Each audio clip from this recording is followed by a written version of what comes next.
हमेशा ये जो पर्सनैलिटी वो इम्पैक्टफुल रहा है, आपके वर्ड्स इम्पैक्टफुल रहे हैं और ये अवार्ड भी इम्पैक्टफुल रहेगा। आपने इंग्लिश में बोल दिया है, हिंदी में बोल दिया है, अब आप शब्दों में बताइए। क्या बताऊँ?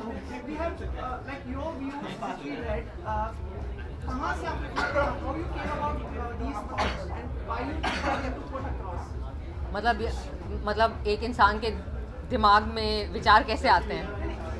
What prompted you? Well I think कि मैंने जो भी कितनी अच्छी बात है कि आपने कोई शब्द नहीं बोला है, लेकिन मैं कैसे समझ रही हूँ आपका मतलब आप किसकी बात कर रहे हो?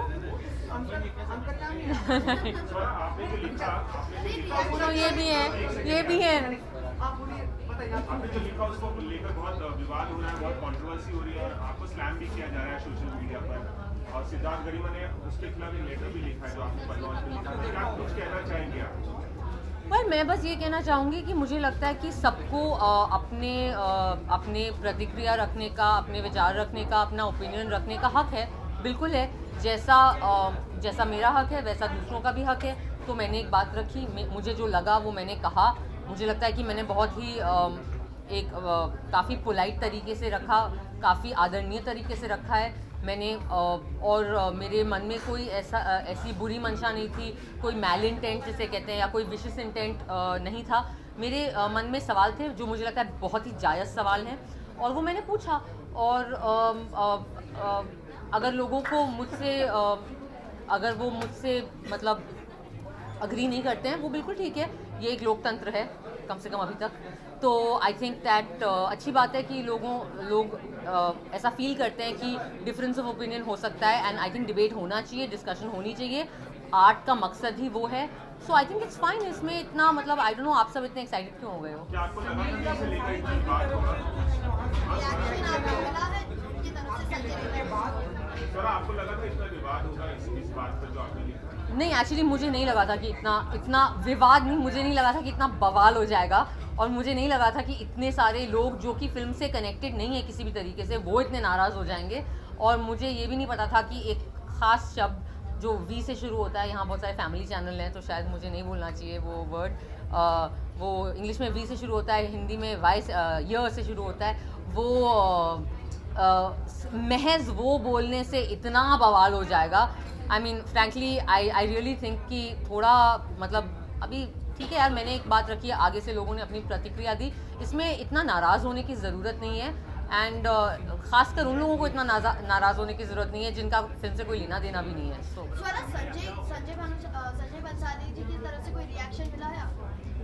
नहीं, अभी तक तो मेरी उनसे ऐसी कोई बात नहीं हुई है। मैंने जो लेटर लिखा था वो एक ओपन लेटर के फॉर्मेट में लिखा था, तो वो मैंने लाइक एक पब्लिकेशन के ज़रिए लिखा था, क्योंकि मेरे सवाल जो थे, मुझे लगा कि वो चूँकि ये फिल्म एक नेशनल मुद्दा बन गई है, एक नेशनल कॉन्वर्सेशन का हिस्सा बन गई है, और मैं ये ज़रूर याद दिलाना चाहूँगी आप सबको जो इतना मज़ा ले रहे हो इसमें, कि मैं उन आवाज़ों में से थी जिन्होंने लगातार पद्मावती का सपोर्ट किया। आई थिंक ये बात हम पहले भी कर चुके हैं।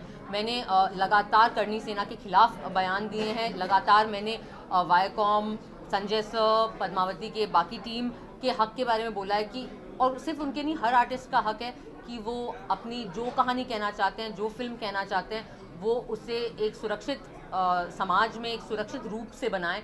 मैंने बार बार निंदा करी है जिस किस्म की हिंसा का सामना करना पड़ा फिल्म की पूरी टीम को। सो ऑब्वियसली मेरा कोई मैल इंटेंट नहीं है, लेकिन एक बार फिल्म रिलीज़ हो जाती है, फिर वो एक पब्लिक प्लेटफॉर्म पे पब्लिक कंजम्पशन के लिए आ जाती है। और चूंकि ये फिल्म इतनी ज़रूरी फिल्म है हमारे समाज में, इस फिल्म ने इतने सारे बाकी मुद्दे खोले, इसलिए मैं चाहती थी कि जो मेरे सवाल हैं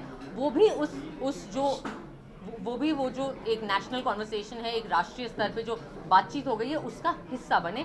और सिर्फ इसलिए मैंने ये जो लेटर है वो एक पब्लिक प्लेटफॉर्म पे पब्लिश किया। कहीं ना कहीं ये भी कहा जा रहा है कि ये जितने भी सीन हुए हैं वो कहीं एक पेड था, कुछ ऐसा कुछ पब्लिसिटी स्टंट। या आप मुझे दोगे पैसे बात करने के लिए? आज तक आप लोगों से एक पैसा नहीं आया मेरे पास। So I think the next time I think that when you want to ask a question like that, pay me first to answer it. What do you think? देखिए, सबसे आसान चीज़ किसी की भी बात को गैर जायज़ बनाने का, खासकर अगर जो व्यक्ति वो बात बोल रहा है वो एक लड़की है, एक अभिनेत्री है, आप 3-4 ही चीज़ें कह सकते हैं। एक कि आपको पैसे मिले हैं ये बोलने के लिए, दूसरा कि वो जेलस है, तीसरा कि एक पब्लिसिटी स्टंट है, चौथा कि उसका चरित्र ही बुरा है। तो ये सारी बातें हो चुकी हैं मेरे बारे में एंड ये पहली बार नहीं हो रहा है। सो फ्रैंकली आई थिंक ये इतनी छिछली बातें हैं कि इनका कोई इनको क्या ही रिस्पॉन्ड कर सकते हैं। मतलब आपने सिद्धार्थ गरिमा का लेटर पढ़ा? आई विश लोग मुझे पैसे देते बात करने के लिए। सिद्धार्थ गरिमा का लेटर पढ़ा होगा, उन्होंने भी एक ओपन लेटर आपको लिखा है जो आपके मैं उनकी बातों से असहमत हूँ, बट मुझे लगता है कि फिर भी मैं बिल्कुल और ये मैं आदर के साथ कह रही हूँ कि उनका हक बनता है कि अगर उन्हें जो भी लगता है वो उनका हक है कि वो उस बात को रखें। इसमें इतनी बड़ी कोई बात नहीं है। स्वरा जाए उसे नहीं, थैंक यू। स्वरा, आपको लगता है ये चीज़ आपको इफेक्ट करेगी किसी तरह से? मतलब ये सब जो पूरा इंसिडेंट हुआ है, मतलब मानसिक रूप में? नहीं, मतलब like as a part of industry. नहीं, मैंने इतना ये सब नहीं सोचा यार। आप मेरे मन में कोई ऐसी बुरी नीयत मतलब मंशा नहीं थी।